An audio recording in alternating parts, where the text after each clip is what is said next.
Así está la clasificación tras la conclusión de la jornada 31 de la Liga eSport, a la espera todavía, ¿vale? De, como siempre digo, del partido de los lunes. En este caso, tienen que jugar todavía Atlético de Madrid y Real Valladolid, ¿vale? Tercer clasificado contra último.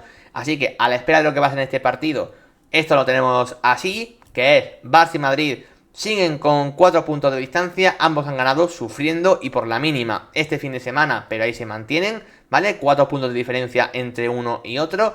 El Atlético tercero, que insisto, todavía tiene que jugar. El Atlético consiguió remontar esta jornada, ¿vale? En el partido que finalizó la noche del domingo, ¿vale? La de ayer, consiguiendo seguir sacando rédito y ventaja respecto a los que vienen por detrás, que son Villarreal y Betis. Entre ellos se tenían que quitar puntos, porque jugaban entre ellos básicamente esta jornada, y se lo llevó el Villarreal en tierras béticas, sin ninguna duda uno de los resultados más importantes, luego lo comentaremos. Luego, en clave competición europea, donde sabemos que está esa pelea muy abierta por la séptima, por la octava plaza. El Celta, pese a perder, sigue ocupando la séptima, ¿vale? Puestos de Europa League. La octava, ahora el que la obtiene es el Mallorca, ¿vale? Adelanta la Real Sociedad en ese sentido tras ganar este fin de semana a la propia Real Sociedad, que por lo tanto baja al noveno puesto. Todos los demás equipos que ven esa pelea han perdido también, o sea, Rayo Vallecano y Getafe, ¿vale? También han vuelto a perder. El que suma también pasos hacia adelante es Club Atlético Osasuna, que ha ganado este fin de, al igual que lo ha hecho el Valencia, que es que ya se despega prácticamente de la pelea por el descenso, y esto creo que en clave Valencia es una grandísima noticia teniendo en cuenta cómo ha ido la temporada, sobre todo la primera vuelta. Ahora mismo el Valencia está 8 puntos por delante del descenso, es una barbaridad. 7 por delante del descenso está en Sevilla, y ahora comentaremos la gran novedad de este fin de semana, porque es que han destituido a su técnico precisamente tras la derrota contra el Valencia. Luego tenemos al Real Club Deportivo Español, que ha vuelto a ganar fuera de casa. Qué gran momento del Español esa temporada. El Girona, tras perder con Osasuna, es el siguiente equipo que, ojo, está a 2 puestos del descenso el Girona. Madre mía, cómo se le ha complicado la temporada al conjunto de Michel, 5 puntos por encima del descenso, ¿vale? Luego el Deportivo Alavés en esta jornada ha perdido precisamente ante uno de los grandes, ante el Real Madrid, y está un punto por encima del descenso, tan solo uno, porque, gente, ganó la Unión Deportiva Las Palmas, que coge un aire espectacular porque es su primera victoria en 2025. Estamos ya a mediados de abril, pero es que no había ganado hasta entonces, y eso le permite, bueno, pues volver a ver con luz, ¿no? Prácticamente las opciones de salvación. Está a un punto de ello, básicamente, y sobre todo adelantar a un Club Deportivo Leganés que, tras perder ante el Fútbol Club Barcelona, ha bajado a la penúltima plaza. Mira que tenía buena pinta lo del Leganés esta temporada. No creo que sea una malísima temporada, de hecho, del Leganés, pero la realidad es que ahora mismo el equipo va penúltimo. Por supuesto, último sigue estando el Real Valladolid a 14 puntos de la permanencia. Empezamos, como siempre, la recapitulación y el análisis de lo que ha pasado en esta jornada de liga. Como siempre, orden cronológico, eso significa irse al viernes y ver esta victoria del Valencia por 1-0 ante el Sevilla. Ya hemos comentado la destitución de Luis García Pimienta, sí, de Xavi García Pimienta en el Sevilla, con Joaquín Caparrós como su sucesor. Pero sobre todo aquí me quiero centrar en clave Valencia, ¿vale? Porque el Valencia vuelve a dar otro paso de gigante, como lo viene haciendo en el último mes y medio, de cara a esa salvación. Y es que por aquí, como nos dice Giorgio, el Valencia está salvado, no de forma matemática, pero sí que creo que tanto por sensaciones como sobre todo por lo que marca ya la clasificación, ¿no? Mira, lo que dice Alonso es lo más acertado. El Valencia está con con pie y medio, sería, en primera división en la temporada 25-26, ¿no?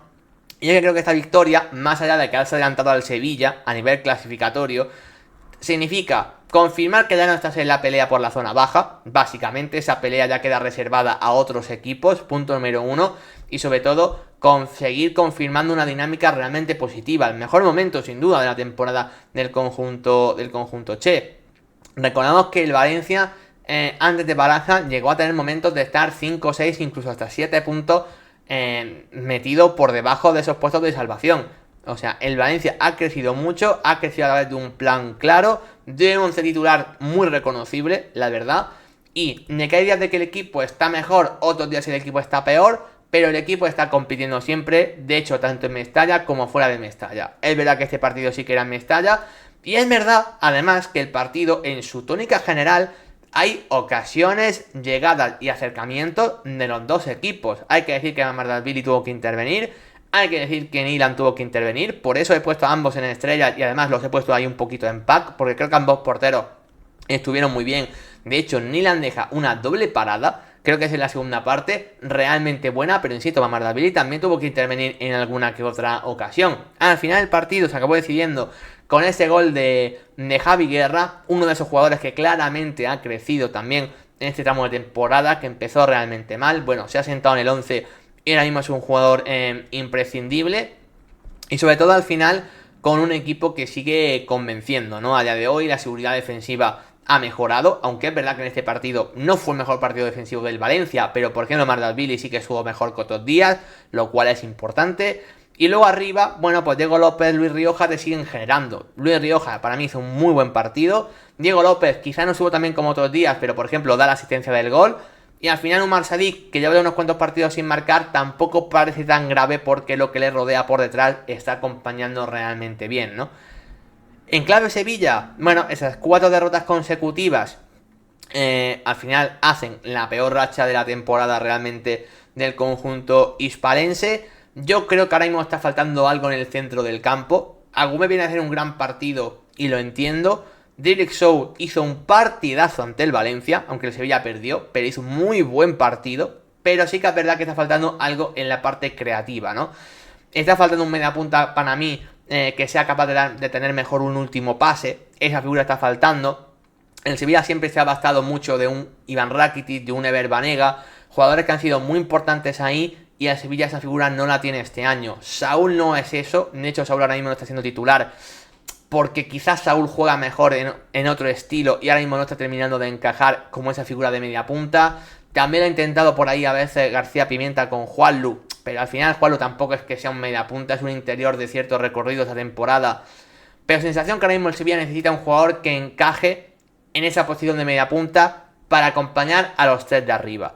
En los tres de arriba, en este caso a mí me sorprendió la titularidad de Peque, la verdad, por delante de Yuke. Eso movió a Luque Bacchio a banda izquierda, que hay que decir que Luque Bacchio para mí volvió a ser de lo mejor del Sevilla, pese a jugar en la otra banda, o al menos de los que más peligro generó. Pero lo de Peque creo que fue una oportunidad, y en mi opinión fallida, por parte del exjugador del Racing. Primera temporada difícil para él en primera división, en la verdad, tiene la acción del posible penalti de Gallá en la que entra al VAR y finalmente decide que no es, pero en general su partido me parece flojito. Y también me parece muy flojo lo de Isaac Romero. Antes de continuar, hay que agradecer, como siempre, al Quinto Grande por esa pedazo de raid. Esta vez con más de 100 personas, 103 de forma concreta. Muchas gracias, chicos, de nuevo por esa grandísima raid.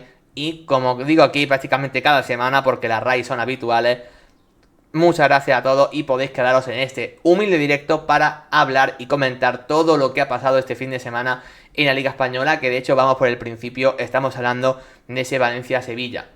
Estaba comentando que ofensivamente el Sevilla vuelve a quedarse un poco corto en todo lo que no sea la figura de Luque Bacchio de los extremos, porque Peque creo que se quedó corto en este partido, no aprovechó la oportunidad, como tampoco Isaac Romero, que sigue demostrando el drama que tiene el 9 en la punta de ataque, ¿no? Básicamente, ahí Isaac Romero no está respondiendo, se vuelve a quedar para mí muy cortito. Y bueno, al final el Sevilla tiene armas para crear peligro, sí, pero creo que hay ciertas zonas claramente a reforzar. De hecho, cuando comentaba antes que el Sevilla tenía jugadores muy buenos y muy interesantes, Luque Bacchio evidentemente es el que se salta todo este guión, sí que tiene ciertos jugadores y ciertas posiciones que son nivel justitas para primera división. Y creo que le falta claramente ese media punta, que Peque no se ha terminado de adaptar y que sobre todo le falta un 9, evidentemente, ¿no? Entonces yo por eso al Sevilla no le puedo pedir maravillas ahora mismo, porque creo que es un equipo que está, bueno, pues para estar en mitad de tabla y poquito más, sinceramente. 14º, con una mala racha que evidentemente se hace notar, porque son 4 derrotas consecutivas, pero es que sigo pensando que el Sevilla no va a sufrir tampoco demasiado por la salvación. Es que tiene que ganar un partido y ya se salva, básicamente. Y creo que tiene armas como para ganar uno de los 7 partidos que le quedan en este tramo final de temporada. Así que bueno, yo la verdad del Sevilla no la veo un drama, ni mucho menos. Sí que evidentemente a comentar para muy bien el gran paso delante del Valencia. que no sé, creo que el dato era que en esta 2025, que en esta segunda vuelta era de los 6 mejores equipos de la liga, ¿no? Básicamente.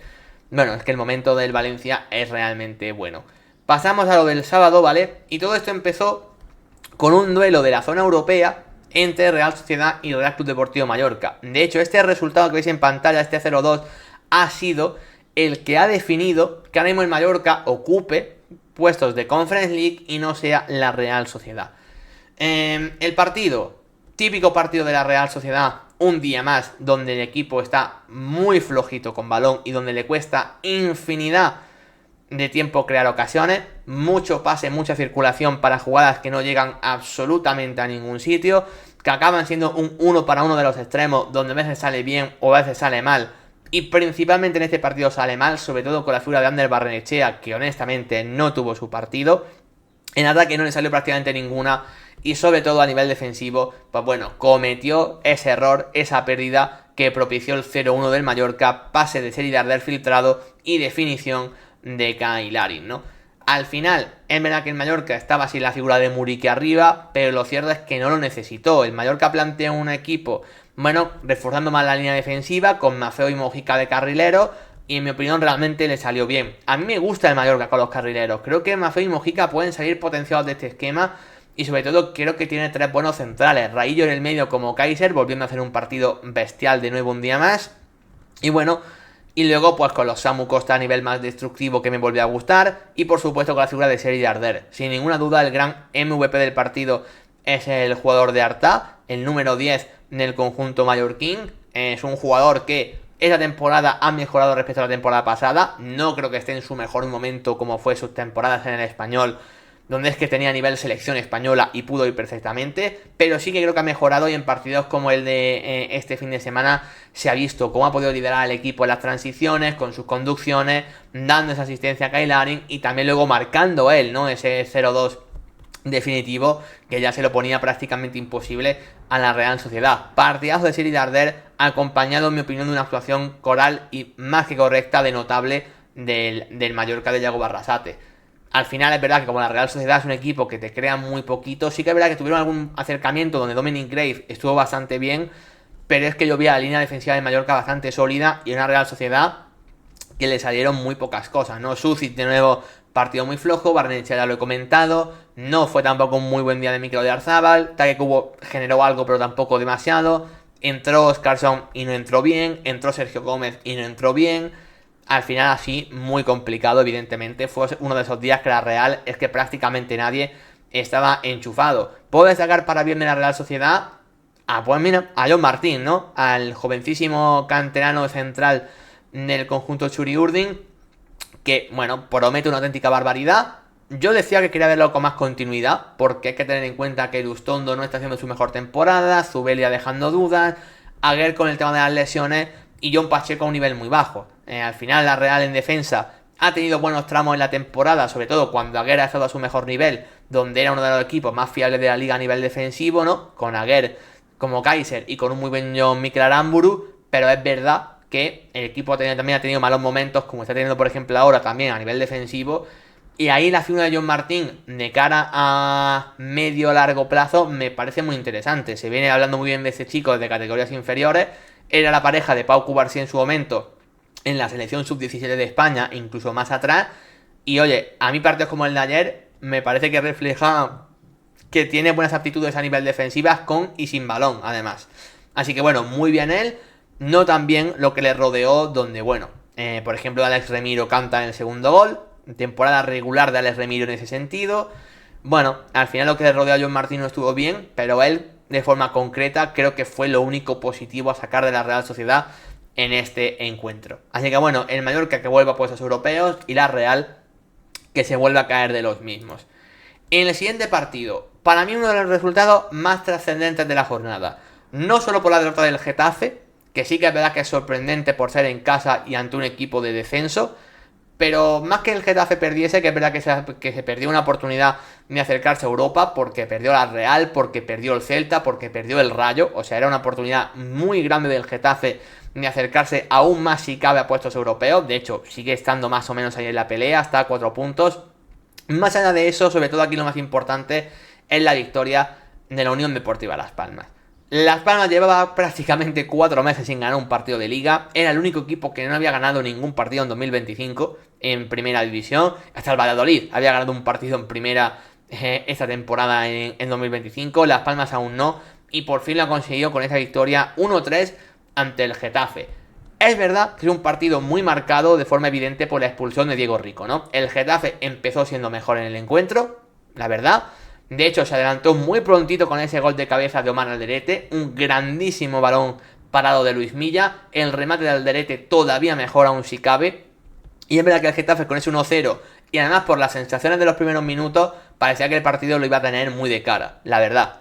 Parecía que el Getafe iba a volver de nuevo a tener ese partido, que en algún momento iba a marcar el segundo gol y prácticamente finiquitaba. Sin embargo, llega la expulsión de Diego Rico sobre Viti Rozada por esa entrada muy dura de roja directa. De hecho, Viti Rozada tuvo que salir del campo en la segunda parte porque es que estaba lesionado. O sea, la entrada de Diego Rico es muy dura, roja clara y evidente, poca discusión. Y es verdad que con la tarjeta roja cambió totalmente la dinámica del partido. ¿Condiciona mucho la tarjeta roja como para que el resultado sea tan amplio? Sí. ¿Aún así me sorprendió lo mal que defendió el Getafe? También. Porque yo creo que el Getafe es el tipo de equipo que por cómo está preparado, lo competitivo que es, muchos pensaremos, oye, ¿le han expulsado a un jugador? Sí. Pero sabiendo cómo Bordalás trabaja la idea defensiva y teniendo en cuenta que el Getafe es un equipo que suele cometer pocos errores, yo creo que todos pensamos, mira, se van a colocar en 4-4-1, ya van ganando, que sí, esa es la gran ventaja, porque si el partido va 0-0, a veces pueden arriesgar un poquito más, pero ya teniendo 1-0, todos pensamos, oye, el Getafe se va a replegar y va a ser muy difícil hacerles daño, y sin embargo no, vimos a un Getafe muy endeble en inferioridad numérica, y sobre todo haciendo un partido absolutamente nefasto del trío defensivo que forman en David Soria, Omar Alderete y Domingo Duarte. Salvo Omar Alderete de las Cruces, bueno, pues en gran parte porque ya estaban Diego Rico, Duarte y David Soria, y porque al final marca el gol. Pero la gran realidad es que el partido en general de la línea defensiva del Getafe es de lo peor de la temporada. Sí que es verdad que ha tenido algún partido donde nos ha dejado dudas, principalmente Duarte y también David Soria, pero el de ayer me parece gravísimo. O sea, fueron errores en cadena todo el rato. David Soria no paraba un taxi, Duarte cada duelo 1 contra McBurney y Fabio Silva lo perdía, y Alderete prácticamente más de lo mismo. O sea, realmente un Getafe muy débil para la idea que tenemos todos más o menos del Getafe de forma habitual. Todo esto contrarrestado con un ataque de la Unión Deportiva Las Palmas, que sabemos que si Las Palmas tiene algo es potencial ofensivo. Es verdad que Sandro Ramírez ha bajado bastante su nivel, ¿vale? En este tramo de temporada. O sea, esto es una realidad. Pero el que no ha bajado de nivel es Fabio Silva. Fabio Silva es un delantero increíble, es de mis jugadores favoritos de la liga en esta temporada, sin ninguna duda, sin ninguna duda.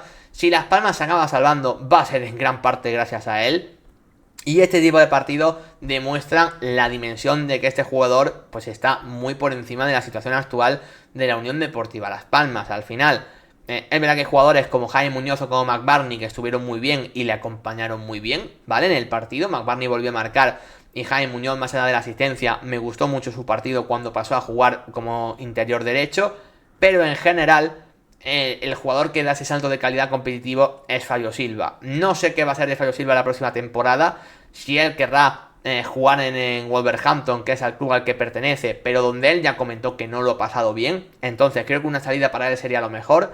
No sé a qué equipos irá, lo que está claro es que no será la Unión Deportiva Las Palmas, incluso puede que algún equipo importante pague por él unos 20, 25, 30 millones de euros, porque el nivel que está demostrando es para eso. Me parece un jugador que es hiper diferencial en la zona baja. Si tú miras los equipos que hay ahora mismo en la zona baja, creo que sumando a Joan García, que evidentemente es un portero de una dimensión superior al resto, Fabio Silva es el jugador más decisivo. Sinceramente, incluso más que los que pueden ser Juan Cruz o Raba en el Leganés, más de lo que puede ser Raúl Moro en el Valladolid, más de lo que puede ser incluso Javi Puado en el Girona, en el Español, perdón, y a día de hoy más de lo que pueden ser en el Girona, pues Sigankov, Yangel Herrera, Krejci, que sí que verdad que son muy buenos jugadores, pero entre que el Girona pasa un mal momento colectivo y en gran parte individual, y que quizás no haya ningún jugador, no sé, del talento puro individual de Fabio Silva, y es que de esa zona baja me tengo que quedar con Fabio Silva como el jugador más determinante. Insisto, quitando que bueno, el Sevilla no lo metería ahora mismo en zona baja como tal. Así que me parece el jugador más determinante de esa zona baja y es ese jugador el que le puede dar la salvación a la Unión Deportiva Las Palmas esta temporada, con actuaciones como las de ayer, con un doblete y en general jugando como los dioses. El bueno de Fabio Silva, que además con el doblete de ayer me suma 10 goles en liga esta temporada. También señalar el buen partido de Jorcas, Majo Palos, quiero mencionarlo porque, bueno, ya que Zilesen está lesionado, podía haber dudas con el tema del portero suplente. Y bueno, hay que decir que Jorcas, a mí cuando le ha tocado jugar, yo no lo he visto mal del todo. O sea, sí que ha tenido algún fallito que otro, pero no le he visto una cosa muy grave. O sea, no creo que Las Palmas tenga un portero suplente como para decir, bueno, se nos lesiona Zilesen, se nos va la temporada por esto. Bueno, Zilesen lo había hecho bien, pero no creo que Jorcas esté haciéndolo mal ni mucho menos. Vamos al siguiente. Otra victoria visitante. Esto ha sido curioso, realmente, porque recordad que venimos de la jornada pasada donde no ganó ni un solo equipo local. Aquí en el primer partido sí que lo ganó el Valencia, pero luego el sábado empezó ganando el Mallorca fuera, luego ganó Las Palmas fuera, después también ganó el Español fuera. Y después, de hecho, en el último partido también ganó el Barça fuera, que comentaremos después. Pero insisto, también ganó el Español fuera. Bastantes novedades, la verdad, en este sentido, en cuanto a los resultados. Partidos que molestan quinielas y pronósticos, ¿no? Y creo que poca gente se esperaba la victoria del Español en casa celtiña. Es verdad que el Español venía realmente bien, ya lo veníamos comentando, el equipo había dado un grandísimo paso adelante a nivel defensivo y arriba las cosas le estaban saliendo mucho mejor, con un buen momento de Javi Puado, Roberto marcando algún golito, la entrada de Edu Expósito en el equipo ha hecho mucho bien al conjunto perico, pero claro, es que el Celta también venía realmente bien, con un Alfón González volando, con un muy buen Marcos Alonso y con un equipo que había empezado a puntuar fuera de casa y a seguir ganando los partidos en casa. De hecho, el Celta estaba en Europa League y a pesar de esta derrota lo sigue estando. Eso habla del buen momento en el que venía el Celta, pero es verdad que el partido en ese caso del conjunto celeste fue bastante flojito. No empezó mal, o sea, empezó teniendo ocasiones. Yo no es que sea un partido horrible del Celta, ni mucho menos, pero en banda derecha no generó prácticamente nada. O sea, ese Sergio Carreira de nuevo muy adelantado, más casi extremo que lateral o carrilero, con Javier Rodríguez por detrás, produjo realmente poquito. Casi todo era lo que produjese Alfon en banda izquierda. Y luego el equipo honestamente en circulación no tuvo su mejor día. Aspas muy espeso, Fran Beltrán muy espeso, Hugo Sotelo no aportó. La verdad faltó bastante juego interior. Yo ahí en Español lo vi ciertamente cómodo. Y sobre todo es eso, que creo que el Español es un equipo que en este momento de la temporada tienes que exigirle mucho para hacer daño. Creo que realmente el Español está en un momento de fiabilidad defensiva muy importante. Es que la línea defensiva del Español, y yo ya lo vengo comentando habitualmente, me parece una de las 4 o 5 mejores líneas defensivas de este momento en la temporada. Más allá de que tenga a Joan García, que otra vez más deja un paradón descomunal y también otras 2 o 3 paradas de mucho mérito, la línea de Omar El Hilali, Kumbula, Cabrera y Carlos Romero es que volvió a estar genial. A mí el partido de Omar El Hilali me parece una exhibición defensiva en general. Luego encima cuando se proyecta en ataque también es un jugador que suma en ese sentido. El Kumbula Cabrera no serán los centrales que sean más completos del mundo, no le puedes exigir grandes cosas, gran desplazamiento en largo, pero es verdad que defendiendo el punto de penalti cerquita de su portero, son 2 centrales que ahora mismo están siendo dominantes. Kumbula lo fue prácticamente desde el inicio de la temporada y Cabrera a su lado ha mejorado una barbaridad y nos volvió a dejar Cabrera una grandísima actuación a nivel defensivo más allá de la asistencia. Si a todo este nivel defensivo le sumas un ataque que cada día está produciendo más, porque insisto, Javi Puado está sumando cifras, esta vez no marcó, pero dio asistencia. Evidentemente el gran nombre del partido es Roberto Fernández, que yo creo que es un delantero que está mejorando claramente lo que había. No creo que sea un delantero absolutamente diferencial, pero es verdad que los números le avalan para bien. Son 5 goles desde que llegó en el mercado invernal. Esto a Alonso y a los malaguistas le hará ilusión, por supuesto, claro que sí. Y hay que decir que está sumando cifras. Ya ha sumado él solo más cifras que todos los delanteros del Español en la primera vuelta, de todos los delanteros centros, me refiero. Y luego también me parece muy importante la entrada de Edu Expósito. Está siendo un jugador que le está dando al equipo criterio con balón. Ya analizamos al Español la jornada pasada, de hecho haciendo un poco, analizándolo el equipo tácticamente, por qué el equipo había mejorado y demás. Este partido me parece una gran prueba de todo lo que explicamos la semana pasada. Claro, todo eso sumado a un Celta que en defensa hizo aguas en algunas acciones, Importante la lesión de Karl Starfelt, hay que decir en primer lugar. Me parece que es un jugador, sin ser de los que más destaca del Celta, me parece que es un jugador muy importante en cuanto a la organización defensiva del equipo. Es el central que suele jugar en el medio, suele ser el líder. Esto le da más facilidad a Javi Rodríguez o Marcos Alonso para poder avanzar un poco más, tener mejor salida de balón. Se lesionó Starfelt, dejó de haber líder en la zaga, entró Carlos Domínguez. Y entre que Carlos Domínguez estuvo mal a nivel individual y que faltaba ese central líder, el Celta a nivel defensivo no estuvo bien y al final acabó encajando los 2 goles. Es verdad que el segundo gol, insisto, es un error puramente individual de Carlos Domínguez. De hecho, le he puesto la gran cruz del partido porque al final es un gol que es un fallo intentando despejar un balón, ni llega a contactar con él y es un regalo para Roberto. Luego Roberto define de lujo, evidentemente. Pero bueno, es un error individual, pero en general en el Celta dio sensación de poca fiabilidad defensiva. Eso, ante un día espeso con balón, sinceramente, pues produce lo que veis en pantalla, que el Español, haciendo un partido completo, no brillante, pero sí muy completo y sí muy competitivo, evidentemente te va a ganar en el momento que se encuentra el Español ahora mismo.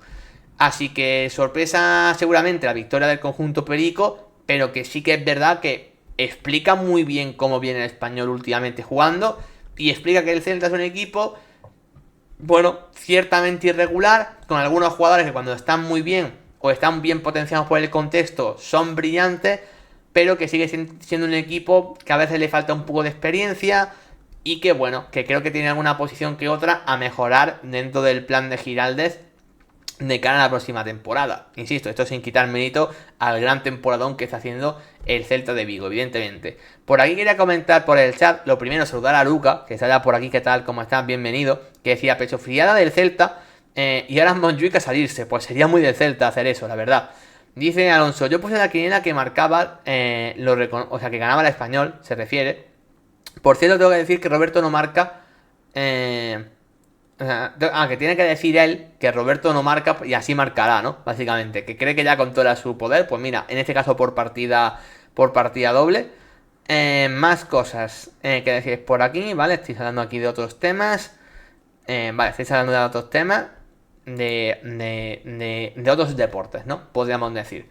Bueno, vamos a pasar ya al último partido del sábado, ¿vale? Que en este caso es la victoria del Fútbol Club Barcelona ante el Club Deportivo Leganés. Una de las victorias más sufridas del Barça esta temporada en un Leganés que sabemos que siempre lo pone complicado contra los equipos grandes. Y sobre todo un Barça que creo que se notaba que es ese típico partido entre eliminatoria de Champions. De hecho, yo la victoria, pese a que el Barça no jugó bien, yo la veo más o menos positiva. Se puede decir la típica de victoria de campeón, victoria de líder, ¿no? Típico partido que aunque no sea brillante acaba ganando por 0-1. Y la verdad es que... yo creo que en este caso el FC Barcelona tuvo un partido complejo, tuvo un partido donde los jugadores de arriba no estuvieron del todo bien. De hecho, el partido de Fermín o de Lamine, por ejemplo, es cuestionable, pero donde yo vi un Barça sólido, eso en primer lugar. A nivel defensivo, el Leganés tuvo muchos acercamientos, pero no hubo tantas ocasiones peligrosas como tal. Hubo una muy buena parada de Szczęsny, pero más allá de eso, vimos una defensa del Barça muy bien. De hecho, las estrellas del partido que yo he colocado creo que ya dicen muchas cosas, ¿no? Lo de Jules Koundé, lo de Íñigo Martínez. También me gustó lo de Eric García como medio centro y luego como central lo vi bastante correcto.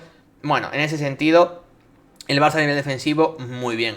¿Dónde está aquí el tema? Bueno, pues que creo que se empieza a notar el cansancio acumulado, las cargas ya de lo largo de toda la temporada, que hay jugadores con muchos minutos que prácticamente no han descansado, y sobre todo pues que está jugándote ganar 3 competiciones, ¿no? Al final lo de Lamine Yamal, lo de Lewandowski, lo de Rafinha, bueno, son jugadores que vienen de jugar titulares y vuelven a jugar titulares en este caso en Liga.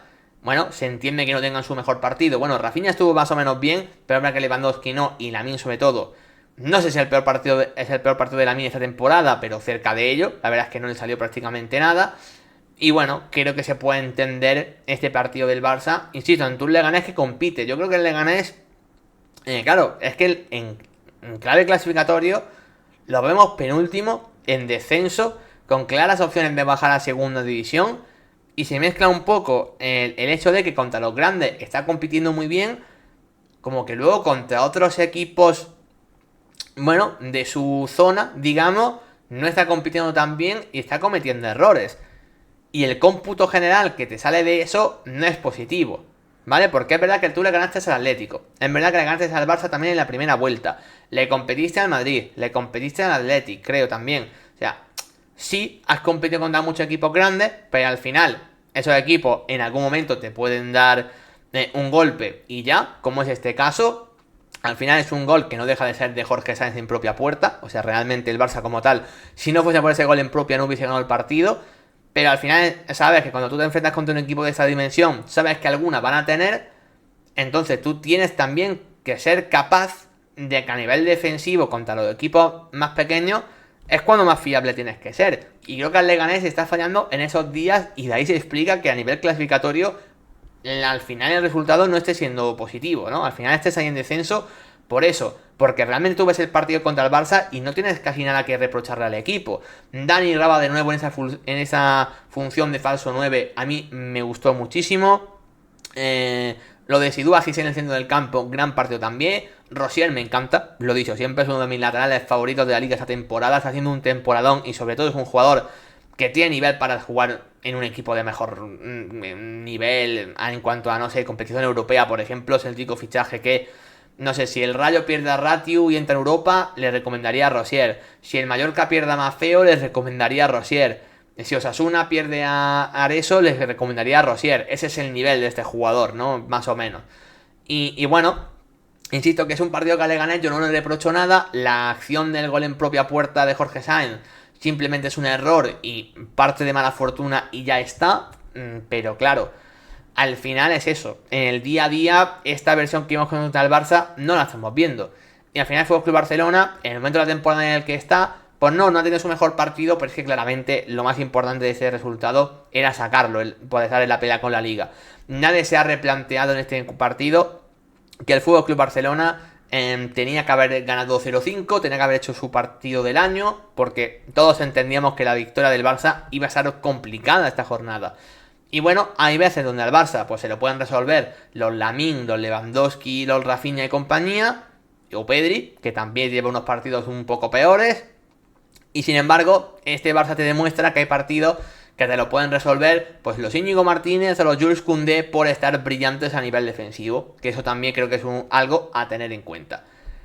Por lo tanto, dicho esto, que creo que hay poco más que comentar, bueno, aquí por el chat estabais diciendo, dice Luca, ¿se lo comió el Lega fue mejor? Yo no creo, Luca, que el Lega fuese mejor. Creo que compitió realmente bien y un empate podría haber sido lo más justo. Pero yo no creo que el Lega se comiese al Barça en el partido, ni mucho menos, sinceramente. Yo no creo que fuese el digo partido de que digas el Barça ganando y no sabe cómo. La verdad, yo creo que no pasó eso. Es que creo que el partido puede haber sido un empate perfectamente y que el Leganés compitió realmente bien y que el Barça no generó tanto como generó otros días.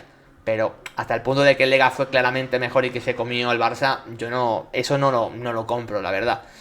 Luego dice Luca, la diferencia de talento marcó la diferencia. El Lega tuvo 5 para marcar y el Barça que tuvo la aprovechó. Pero Luca, eso no es cierto por un sencillo motivo. ¿Sabéis cuántas paradas hizo Szczesny en el partido? Szczesny hizo una parada. Si el Lega tuvo 5 para marcar, ¿por qué Szczesny solo tuvo que hacer una parada? Que la parada que hizo fue muy buena, fue una ocasión clara, muy clara, pero ya está, una parada solo de Szczesny. Que yo he leído a mucha gente hablar del partidazo de Szczesny, cuando creo que la sensación de peligro es más que lo que fueron ocasiones realmente.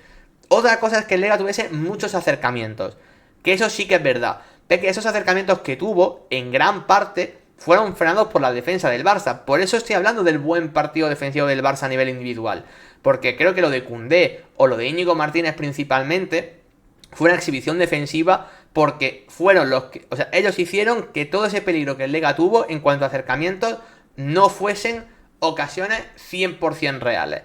La verdad. Y luego, Lucas, no fallaron tantas ocasiones claramente a puerta vacía. El Leganés.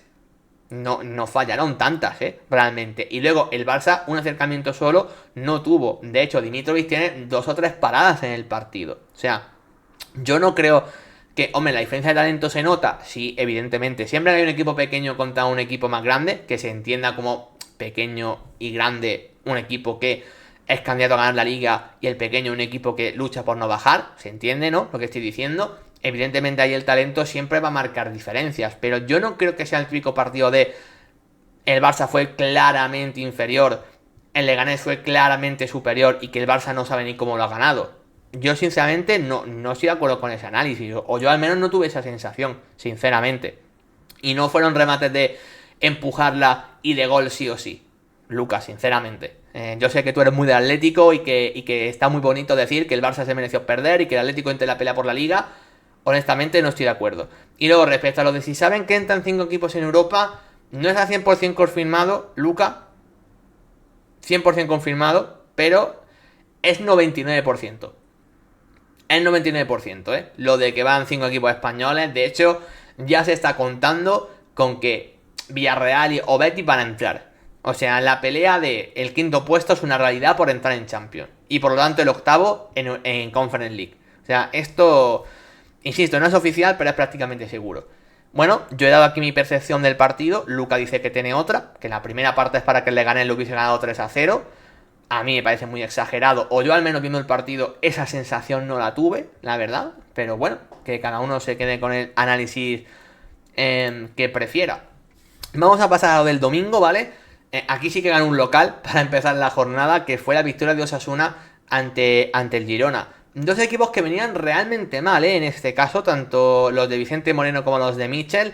De hecho, llevaban sin ganar, no sé si eran 2 meses cada uno o algo así, era una auténtica barbaridad.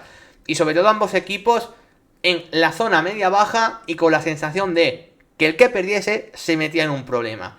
El que ha perdido ha sido el Girona y efectivamente se ha metido en un problema, y así lo vemos en la clasificación. El Girona actualmente es 16º clasificado, tan solamente 5 puntos por encima del descenso, que no es que sea poquísimo, pero sí que es poco respecto a lo que tú esperas del Girona esta temporada, punto número 1, y sobre todo por cómo estaba la cosa. O sea, el Girona ha estado casi toda la liga, bueno, entre octavo, noveno, décimo. El Girona se ha movido más o menos en esa posición, que es donde se le esperaba, básicamente, y llega al tramo final de competición sin ganar desde hace no sé cuántas jornadas van ya, pero llevan sin ganar como 2 meses, y decimos esto y a 5 puntos de no bajar. Hombre, yo creo que es evidente que la temporada del Girona es decepcionante y sobre todo que el equipo a nivel de juego es que tampoco está respondiendo. Yo creo que esa a día de hoy es la realidad.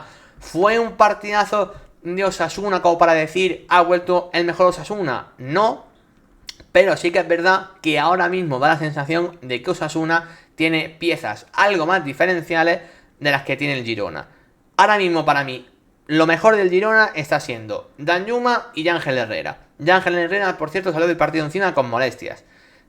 Danjuma sí que es verdad que en el 1 para 1 te está creando peligro, pero tampoco es un jugador, no sé, que sea hiperdiferencial. A lo que me refiero es, si el mejor de tu equipo está siendo Danjuma, tienes un problema. Esa es la base. Esto parece de un palo a Danjuma, pero bueno, realmente es un palo a cómo está el Girona ahora mismo. Osasuna, ¿está en un gran momento? No, para mí la victoria de ayer no es que cambie grandísimas cosas respecto a cómo está Osasuna, pero sí que es verdad de que pienso, Rubén García, cada ciertos partidos siempre te da una asistencia o te está jugando bien. Budimir es el tercer máximo goleador de la liga, ayer vuelve a marcar otro golazo de cabeza. Aimar Oroz no está haciendo una temporada espectacular, pero sí que es verdad que es un jugador que, bueno, está teniendo buenos partidos también, un poco como lo de Rubén García. Y ayer la primera parte que hace Aimar Oroz es impresionante, es una delicia ver la primera parte de Aimar Oroz. Luego Moncayola está encadenando buenos partidos, tienes un portero que para. En resumen, Osasuna es un equipo que le cuesta mucho ganar partidos, es cierto, pero creo que tiene una base más o menos sólida. Esa base que esperaba más o menos sólida del Girona no está, básicamente. De ahí que Osasuna, sin ser increíblemente mejor, sí que la primera parte para mí la domina de forma clara y sobre todo es un equipo que a día de hoy tiene más armas. Este Girona ahora mismo no tiene un jugador como Aimar Oroz y no tiene un jugador como Ante Budimir. Todo esto de Osasuna sin Brian Zaragoza, que claramente se le ha notado. Que preguntaba a Giorgio cuánto le queda. Honestamente, Giorgio, no tengo ni idea cuánto le queda a Brian Zaragoza. Yo pensaba que no iba a ser una cosa tan grave y mirad lo que está durando. Así que no tengo ni idea, para cuándo va a estar el bueno de Brian. A ver. Bueno, Osasuna ya se quita de la ecuación. Si llega a perder este partido, seguramente podríamos meterlo en la ecuación de meterse en problemas. El Girona, que se ha metido dentro del problema, yo creo que está claro y fuera de debate. Aquí el punto está. El Girona, ¿cuánto realmente va a sufrir por bajar? Tiene que ganar 2 partidos de los 7 que le quedan y se salva. Claro, la realidad es que de los últimos 7 no ha ganado ninguno. Entonces, ganar 2 de los 7 que le quedan es muy fácil decirlo, pero es que al equipo ahora mismo le está costando. Por lo tanto, yo no creo que el Girona vaya a descender. Pero el susto, ojo, el susto que se nos acaban llevando, sinceramente, que está transmitiendo muy poquitas cosas. Que ahora mismo da la sensación de que hay muy pocos jugadores optimizados. Que el equipo a nivel defensivo no transmite seguridad. Que Crisi ha bajado mucho su nivel. Que Miguel Gutiérrez, sí pero no, ahora mismo en esta segunda vuelta. El problema del 9 sigue. Cuando entras tú en la segunda parte, la cosa mejora, pero hasta ahí. Ayer el gol que marcas para el 2-1 es un gol de Asprilla desde fuera del área, pero entre que Sergio Herrera se equivoca porque no ve bien salir el disparo, y al final Asprilla es un jugador que te marca ayer ese gol, sí, pero para marcarte ese gol falló otros 10 disparos, que es un jugador que cuando coge la pelota no mira a sus compañeros y se fuma cada jugada. No puede ser que lo que tenga el Girona ahora mismo, no puede ser que sea Stuani 30 minutos, saliendo en las segundas partes, que insisto, esto habla muy bien de Stuani, pero no habla bien de lo que le rodea, y por supuesto aún menos habla bien de Abel Ruiz o de Miowski, y luego Asprilla que en cuanto entre al campo se fume cada ocasión que tenga. Si esas son las bazas que va a tener el Girona para ganar partido, lo va a tener chungo, es la realidad. ¿Preocupándolo el Girona? Sí. ¿Creo que va a sufrir una barbaridad como para acabar la última jornada en la pelea?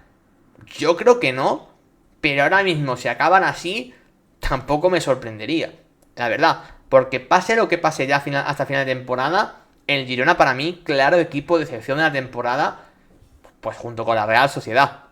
Básicamente, los 2 equipos más decepcionantes de esta liga, para mí, de largo, sinceramente. Vamos al siguiente partido, que es la victoria del Real Madrid. Si hemos hablado antes de que el Barça ganó por la mínima, sufriendo y demás, bueno, en una sensación similar, ganó el Real Madrid. Para mí, con la diferencia de que el Alavés compitió bastante peor, no, más que Las Palmas no, Alonso, evidentemente. Más que Las Palmas no. En Las Palmas está en descenso y el Girona no. Hombre, Las Palmas es que se cuenta con que va a sufrir una barbaridad para mantener la categoría. De hecho, lo lógico es que casi que no la mantengan como están ahora mismo. ¿Vale? Pese a la victoria de esta semana. Más que Las Palmas no. Y más que el Deportivo Alavés tampoco. Creo que la diferencia entre Deportivo Alavés y Leganés... Bueno, la primera es que el Alavés tuvo un contexto más propicio para empatar o ganar el partido. ¿A qué me refiero? Que estuvo con un jugador más de media hora por la expulsión de Kylian Mbappé. Y pese a eso, yo no vi a un Deportivo Alavés generando increíble peligro, generando muchas ocasiones y exigiendo a Asensio o Rüdiger. He comentado antes que en el Leganés-Barça, gran parte del resultado se debe a que jugadores como Koundé o como Íñigo estuvieron excelentes. Ayer no hay ningún defensa del Madrid que diga, madre mía, qué partidazo ha hecho. Hombre, Asensio y Rüdiger estuvieron mal. No, los vi bien. Pero no tuvieron que hacer nada extraordinario. Hay un buen corte de Asensio en una jugada que hace un tackle abajo y es una gran acción defensiva, sí, pero no fue un partido donde el Madrid estuviese muy exigido. Muchos disparos desde fuera, facilito para Thibaut Courtois, que sí, que paró bastante, pero insisto, todos fueron disparos fáciles y más de un portero de su categoría, y a la vez, por eso no aprovechando una superioridad numérica. Vi que es un equipo muy flojito, sobre todo por bandas. Ahí, Lucas Vázquez y Fran García son jugadores que a priori deberían de sufrir y ayer no sufrieron mucho. Fran García con Carlos Vicente un poco, pero Lucas Vázquez, por ejemplo, no sufrió en ningún momento. Y luego encima, un partido que se te pone con la expulsión de Kylian Mbappé, luego llega Manu Sánchez y, pues igualdad numérica de nuevo, también por esa expulsión bastante clara ante Vinicius Junior. ¿Es un buen partido del Madrid? No, pero es un partido que yo al Madrid tampoco le puedo pedir tanto. Un poco lo que he dicho del Barça antes, por el simple motivo de que, a ver, vienen de jugar Champions. Evidentemente está centrado en remontar la vuelta de Champions. Es que claro, si del Barça estamos hablando de que el Barça viene entre eliminatoria de Champions también, al menos el Barça la tiene muy de cara. El Madrid es que la tiene muy en contra.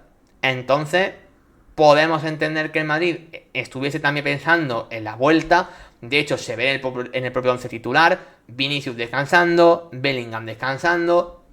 Bueno, tú en cuanto ya ves que descansan 2 de tus mejores jugadores, ya habla de que estás pensando un poco en la vuelta, ¿no? Es lo que dice por aquí Raulín. Estos partidos de visitante y en tu eliminatoria de Champions es más complicado de lo que parece, totalmente de acuerdo. Entonces yo al Madrid no le pido mucho más. ¿Que fue un buen partido del Madrid? Pues no, evidentemente no lo fue. Se resolvió pues porque Camavinga marcó un golazo, una buena pared con Valverde y porque tenías un rival enfrente que honestamente me decepcionó mucho y que en mi opinión prácticamente ni compitió, el Deportivo Alavés. Pero yo al Madrid tampoco le puedo exigir mucho más. Encima tirándose con Mbappé, vamos, con el minuto 35 expulsado, ¿no? O sea, al final, no sé, no creo que sea un partido de que al Madrid le podamos poner pega. ¿Que el Madrid no está mejor? Pues no. ¿Que llega en un momento de la temporada al tramo final? Evidente.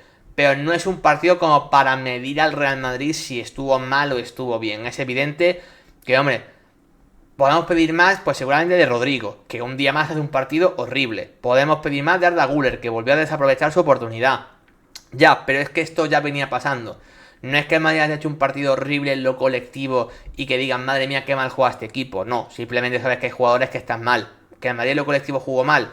No es que jugase mal, es que el contexto que tenía enfrente era muy complicado. Dentro de eso, si encima Tchouaméni o Camavinga hicieron un muy buen partido, que de hecho los he puesto en estrellas porque Camavinga me marca un golazo y Tchouaméni a mí me gustó bastante, pues mira, salvas el partido como sea, que al final era lo principal, que el Barça no se te escapase y poquito más. Aquí a mí me deja muchas más dudas el Alavés de cara a la permanencia, porque claro, en una jornada donde la Unión Deportiva Las Palmas se había ganado, ese partido cobraba mucha más importancia y la verdad es que el equipo produjo muy pero que muy poquito. El plan de la doble punta no le salió en ningún momento a Coudet. Y luego a nivel defensivo, yo es que el equipo, no sé, no digo que sufriese mucho el Alavés a nivel defensivo, pero yo me esperaba que en un contexto donde, no sé, el Madrid está, que tiene que centrarse en mantener el 0-1, más incidencia de los laterales, partido flojísimo de tanto de Naglia como de Manu Sánchez, y al final Manu Sánchez acaba con esa expulsión. La parte positiva para mí es Santiago Mourinho, que hizo un partidazo, la verdad, a nivel defensivo, pero poquito más del Deportivo Alavés. Y en el momento que estamos en temporada, creo que también hay que exigirle más. Es verdad que en el día a día el Alavés no viene compitiendo mal, viene de ganar la semana pasada, pero yo contra el Madrid me esperaba un poco más. A mí el Leganés contra el Barça me dio bastante más que el Alavés frente al Real Madrid. Dicho eso, la clasificación marca que ahora mismo el Alavés se está salvando y el Leganés no. Va a estar muy bonita esa pelea hasta final de temporada. Luego, en otra pelea totalmente distinta, que es la pelea por entrar en Champions, es, claro, la que incluye a Betis y Villarreal. Antes de eso, me decía Raulín, particularmente acabé un poco decepcionado con el Alavés. No tuve sensación de peligro real en el 11 versus 10. No, es que no la hubo, Raulín. Es que no hubo sensación de peligro real porque no hubo peligro real. Sí, mucho disparo de fuera del área, Courtois parándola fácil y luego mucho centro lateral, muchísimo centro lateral, buscando a Quique García o a Toni Martínez, pero con remates muy incómodos y en desventaja respecto a los centrales del Madrid. Evidentemente muy poquita generación ofensiva del conjunto babazorro. El Betis Villarreal para mí era el gran partido de la jornada por lo que se jugaban ambos equipos, ¿no? Además, el Betis llegando a una grandísima dinámica. El Villarreal había tenido algún tramo negativo, pero también venía de hacer buenos partidos últimamente. Bueno, yo creo que era un partido que la expectación era máxima, por lo que se jugaban además principalmente, y yo creo que no nos decepcionó. Sí que es verdad que yo creo que ganó el equipo menos favorito, que en este caso era el Villarreal. Y eso que el Betis empezó realmente bien en el partido, ¿eh? El Betis empezó bien, de hecho se empezó adelantando con un golazo brutal de Aitor Ruibal. Cómo la engancha desde fuera del área, de primeras, o sea, es un gol prácticamente irrepetible, encima en el minuto 2 de partido si no me equivoco, o sea, se le puso muy de cara al Betis muy prontito, muy de cara. ¿Qué pasa? Que el Villarreal con el paso de los minutos se fue metiendo en el partido y sobre todo empezó a condicionar mucho lo que hizo su dupla de delanteros formada por Ayoce Pérez y Tierno Barri. Era un partido que yo del Villarreal tenía muchas dudas de cómo iba a generar ese peligro, porque sabemos que es un equipo que se basa mucho en lo que puede hacer Alex Baena cuando encuentra a Ayoce, cuando encuentra la subida de Sergi Cardona por esa banda. Y este era un partido, en primer lugar Sergi Cardona no podía subir tanto porque tenía a Antony enfrente y Antony fue de lo mejor del Betis en la primera parte, de hecho el mejor en mi opinión junto con Isco. Entonces Sergi Cardona no subió tanto Encima tenía a Pedraza por delante. Y claro, y no estaba Baena como gran generador de juego. Yo tenía dudas cómo iba a atacar el Villarreal sin Baena y sin la subida de Cardona en un plan más defensivo. Y en ese contexto nos encontramos a un Ayoce Pérez y a un Tierno Barri brillantes, complicándole la vida al Betis a más no poder. Tú ves el partido a nivel general y el Betis no fue peor que el Villarreal. El partido, vamos, podría haber sido un empate perfectamente. De hecho, el Villarreal hizo creo que 2 tiros a puerta, entraron los 2. Este es el resumen. El Betis tuvo bastante más disparos. No es que Luis Junior tuviese que parar una barbaridad, pero sí que Luis Junior tuvo que salir a por mucho centro lateral. Sí que es verdad que hubo muchos pases filtrados donde la defensa del Villarreal estuvo en el alambre prácticamente para despejar muchos balones. O sea, realmente el partido no es que el Villarreal fuese claramente mejor que el Betis. Incluso el empate podría haber sido lo más justo. Pero es que a Josep Pérez y Tierno Barri al Villarreal ayer le dieron alas, básicamente a nivel ofensivo. A Josep Pérez moviéndose por todos lados, siempre siendo el punto de apoyo primero y luego el jugador que te tira el desmarque después. Y luego Tierno Barri es el pico delantero, que sea más o menos técnico, que a veces tiene grandes partidos o a veces se pierde un poco el solo. Siempre es un jugador que te condiciona la forma de defender. Siempre tienes que estar atento porque es rápido, es fuerte, es un jugador que te puede jugar bien de espaldas, es un jugador que te tira el desmarque y muchas veces te lo gana. Es un jugador del que tienes que estar pendiente todo el rato, ¿vale? Y en ese contexto el Betis tampoco se podía descuidar.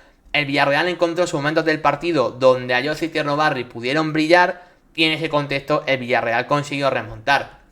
Primero con ese gol de Tierno Barri en una jugada de muchos rechaces donde sinceramente creo que la defensa del Betis tiene que estar un poco más activa. No puedes permitir que en una jugada de rechaces, balón parado, rebotes y demás, el equipo rival tenga 5 toques dentro de tu propio área. Me parece que no lo puedes permitir a nivel defensivo. Y luego la jugada de 1-2 es que me parece un golazo descomunal. El pase de Parejo es tremendo. Bueno, es que el partido de Parejo es tremendo. O sea, masterclass de Parejo desde el mediocentro como si estuviese en sus mejores años. El partidazo que hace es colosal. Y luego lo de Ayoce Pérez para cumplir la ley del ex y encima tirándose de marque, el remate es otro golazo. El partido de Ayoce es increíble también ayer, básicamente. El Villarreal encontró su momento de partido para remontar. ¿Qué pasa? Luego ya, con el resultado de 1-2, es evidente que el equipo que tenía que dar el paso hacia adelante fuese el Real Betis. Lo dio. Y aquí es donde se encontró, por un lado, un Antony con muchas dificultades. He comentado antes que Antony fue lo mejor de la primera parte del Betis. En la segunda le costó mucho más porque realmente el Villarreal se preocupó mucho de hacerle las ayudas siempre. Antony siempre tenía enfrente 2 o incluso hasta 3 jugadores. El Betis lo frenó realmente bien. Se preocupó mucho de ese costado y dejó el otro muy libre. Dejó en el otro prácticamente únicamente a Kiko Femenía contra Lo Celso, que fue quien se movió por ahí. Pero como Lo Celso entraba mucho por dentro, al final ese costado el Betis no lo explotaba. Lo intentó explotar ya al final con la subida de Pegó. Y honestamente Pegó no estuvo bien. Ya a nivel defensivo le costó, sobre todo en las ayudas a Llorente o a Bartra. Pero luego es que ofensivamente produjo muy poquito en un costado donde el Villarreal no lo estaba protegiendo tanto como el otro. Ahí es cuando el lateral izquierdo del Betis hay que pedirle mucho más porque Jesús Rodríguez ya no estaba en el campo. Y luego sobre todo, por dentro, el Betis sí que intentó mucho pase interior con Lo Celso y con Isco. Ya sobre todo con Lo Celso, que a mí me encantó la entrada de Lo Celso en el partido. Creo que lo condicionó realmente. ¿Cuál es el punto? Que en la ocasión más clara Isco la falló. Esto son cosas que a veces te pueden pasar. Lo habitual es que Isco 9 de cada 10 esta te la meta, pero ayer la falló. Simplemente en una ocasión que estaba solo contra Luis Junior, que tampoco Luis Junior habían salido a cerrar genial, pero Isco la falla. Tenía tiempo y espacio para ajustarla realmente bien al palo y la falló. Insisto, cosas que pasan. Y luego realmente la jugada de... las jugadas que tiene el Betis en la frontal, muchas acababan en disparos rechazados por la defensa. Los centros laterales, Juanfo y Logan Costa, estuvieron imperiales. Y luego sobre todo hay muchas acciones que están al límite. De hecho se pita un penalti a favor del Betis que entra el VAR y no lo acaba pitando. En fin, hay muchas jugadas donde el Villarreal, insisto, estuvo en el alambre, pero ahí se impuso la figura de Logan Costa. Y el partido que hace Logan Costa es descomunal, colosal. Todos los adjetivos grandilocuentes que queráis meter, podéis meterlos en la segunda parte de Logan Costa, porque creo que sin él no se podría explicar la victoria. Antes de continuar, quiero agradecer a Edwin _ 1979, que nos ha seguido antes y no lo agradecí. Y ahora a Darkstep99, que es quien nos acaba de empezar a seguir. Así que muchas gracias a ambos por seguirnos. Y como comentaba, yo creo que no se puede entender si Logan Costa la victoria del Villarreal, y sobre todo que el Betis muchas veces le faltó, bueno, pues cuestión de centímetros, básicamente, que lo de Isco entrase, que algún pase filtrado que estuvo a punto de entrar en la defensa del Villarreal estuvo bien y lo despejó.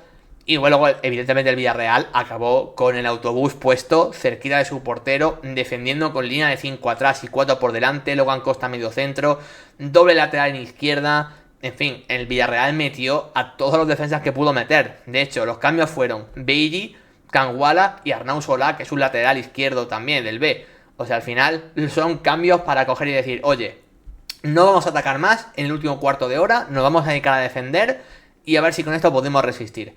Pues bueno, pues pudieron resistir, aunque parezca que no sea un estilo muy Villarreal, pero sin embargo pudieron hacerlo. Y el Betis, bueno, pues eso, que seguramente en cuanto a ocasiones, en cuanto a peligro, pudo marcar el empate, incluso se lo mereció, pero la falta de acierto y el buen hacer defensivo del equipo rival los acabó dejando en derrota después de muchas jornadas. Mira que el Betis venía jugando bien, pero es un resultado que, hombre, pues es muy trascendente de cara a la pelea por la quinta plaza, que antes comentábamos. Oye, ¿el quinto va a ir a Europa sí o sí? Pues parece que sí, que el quinto va a ir a Europa sí o sí. Y ahora mismo el Villarreal con esa victoria ha dado claros pasos de gigante. Hay que tener en cuenta que el Villarreal tiene un partido menos también que el Betis. Que al final tiene ese partido aplazado contra el Español, que encima lo juega en casa. Es verdad que el Español viene de ganar fuera, es un rival muy complicado ahora mismo, pero no deja de ser un partido más para que el Villarreal pueda seguir sumando y seguir ampliando esa diferencia respecto al Betis. Por lo tanto, sí que es una victoria que a lo mejor recordamos a final de temporada como un partido trascendental para explicar por qué el Villarreal puede estar jugando Champions y el Betis no. Que insisto, quedan 7 jornadas, esto es muy largo y todavía se puede dar la vuelta, pero es evidente que el Villarreal ha sumado más que 3 puntos, ha podido sumar una clasificación a Champions de cara a la próxima temporada. Y ya en el último partido, otro equipo que también parece que va a jugar Champions, sobre todo después de remontar ayer, es el Athletic Club de Ernesto Valverde, que lo consiguió hacer ante el Rayo Vallecano. Un partido que se le puso muy de cara al Rayo, muy de cara con ese gol primero de Patefis, 0-1. Recordamos que el Rayo venía de ser goleado en casa ante el Español la semana pasada, que en base a eso decías, hay que ver el Rayo cómo estará, porque nos puede dejar alguna cota duda. Y sin embargo, empezó ganando. En ese momento decíamos, oye, ojo con el Rayo Vallecano, que al final se va a acabar metiendo en Europa otra vez. Jugada del penalti muy polémica, eso sí, pero bueno, ya sabéis que aquí cada uno que tenga su interpretación sobre si es penalti de Vivian o no es penalti, ¿vale? El típico problema y el típico debate que hay siempre con las jugadas residuales, ¿vale? En fin, en este caso se decretó penalti de Dani Vivian. No lo marcó Pedro Díaz, ¿vale? Porque Pedro Díaz falla el penalti, pero sí que lo marca Cis en el rechace. Y bueno, un Athletic que en ese momento, con mucho suplente y perdiendo 0-1 ante el Rayo, decías, ojo, que si el Athletic pierde, se le puede empezar también a complicar la clasificación de cara a Champions. Pues bueno, un Athletic que venía de jugar entre semana también con Europa, un poco lo que he dicho antes también con Barça y con Madrid, ¿no? Los equipos que vienen de jugar competición europea entre semana tienen mucha carga ahora mismo de minutos, tienen también que tener en cuenta que tienen una vuelta de las eliminatorias ahora esta semana. En base a eso, el equipo que más rotó de todos fue el Athletic. Es que mirad el 11, cuántos suplentes hay. O sea, no está Geray, no está De Marcos, no está Yuri, no está, no sé, Ruiz de Galarreta, no está Sanadi, no está los hermanos Williams, no está Sancet. Es que están, bueno, prácticamente todos los titulares fuera, básicamente, ¿no? Bueno, eso hizo que los recambios en el banquillo fuesen los titulares, y los jugadores titulares habitualmente son los que le dieron al Athletic la remontada. De hecho, los goles del Athletic de la remontada los generan todos los suplentes. Primero, el primer gol es un penalti que le hacen a Sanadi, lo marca Sancet. El segundo gol es una asistencia de Íñigo Ruiz de Galarreta que lo marca Nico Williams. Los 4 salieron desde el banquillo y los 4 participaron en el gol de la remontada. Y también participaron en el tercero. De nuevo asistencia de Sanadi y luego un golpeo de Sancet desde la frontal del área absolutamente descomunal. Antes con el gol de Ayoce, justamente en el partido anterior, ¿vale? Ayose había empatado a Sancet en el Zarra con 13 goles. Pues bueno, luego en el partido siguiente dijo Sancet: tranquilos que el Zarra este año quiero ser yo. Bueno, y se marcó un doblete con un golazo para poner 3-1 definitivo. Son 15 goles de Sancet esta temporada. En fin, brutal lo del lince o lo del ciervo, como él se quiere autodenominar ahora. Paso de gigante también de nuevo para el Athletic en esas opciones de jugar Champions, cada día más cerquita de volver a Champions. Y ojo, buen dato que nos decía Alonso, que dice que jugaría Champions 11 años después porque lleva sin hacerlo desde la 14-15. O sea que lleva tiempo el Athletic sin pisar la máxima competición europea. Sería importante para ellos volver, y con esta remontada claramente se acerca a ello. El que se aleja de Europa a su vez evidentemente es el Rayo Vallecano, que bueno, si está a 3 puntos, está en la pelea, no está lejos, pero estas últimas 2 derrotas le han restado posibilidades. Esto es todo lo que ha pasado de momento en esta jornada número 31. Recordad que esta noche juegan Atlético de Madrid o Real Valladolid. Pase lo que pase, no cambiará el orden clasificatorio, es el que veis en pantalla. Y esperemos que las siguientes 7 jornadas podamos seguir teniendo tantas cosas que comentar como ha ocurrido en esta.